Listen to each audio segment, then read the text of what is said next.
On va prendre une minute pour comprendre pourquoi on a pris toutes ces minutes pour comprendre comment résoudre une équation avec une loi normale mu et sigma 2. C'est parti pour la synthèse.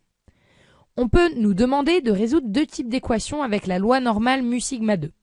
Soit on cherche k en connaissant p de x inférieur à k ou p de x supérieur à k, soit on cherche à déterminer un intervalle centré sur la moyenne en connaissant la probabilité que x fasse partie de cet intervalle.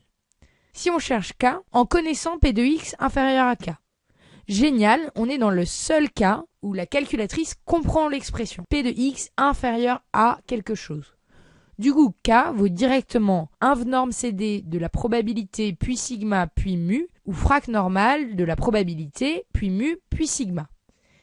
Si on cherche k en connaissant p de x supérieur à k, eh bien dans ce cas-là, il faut d'abord se ramener à une expression que la calculatrice comprend, p de x inférieur à k.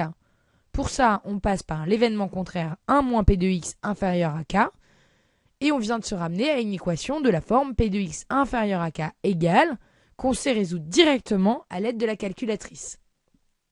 Si l'énoncé nous demande de trouver un intervalle centré sur la moyenne, sachant qu'on connaît la probabilité que x soit dans cet intervalle. Ça revient à chercher k en connaissant la probabilité que x soit compris entre mu moins k et mu plus k. Eh bien ça, on ne sait pas faire directement. Dans ce cas, on se ramène à des choses qu'on maîtrise bien, une loi normale centrée réduite. À partir de là, on sait faire apparaître et isoler phi de quelque chose, et ça, c'est une expression que notre calculatrice comprend. Donc on peut trouver k sur sigma. Ensuite, il ne nous reste plus qu'à conclure sur notre intervalle mu moins k, mu plus k. Le cours nous dit que si x suit une loi normale mu sigma 2, alors x moins mu sur sigma suit une loi normale centrée réduite. On modifie notre équation pour faire apparaître ce x moins mu sur sigma. Comme x moins mu sur sigma suit une loi normale centrée réduite, cette probabilité est égale à 2 phi de k sur sigma moins 1.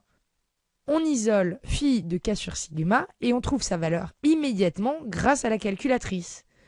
On en déduit la valeur de k et finalement on n'a plus qu'à réinjecter la valeur de k dans notre intervalle mu moins k, mu plus k pour conclure. Et la vie est belle. Si cette vidéo t'a fait rêver, rejoins-nous sur 1minutepourcomprendre.org ou notre page Facebook.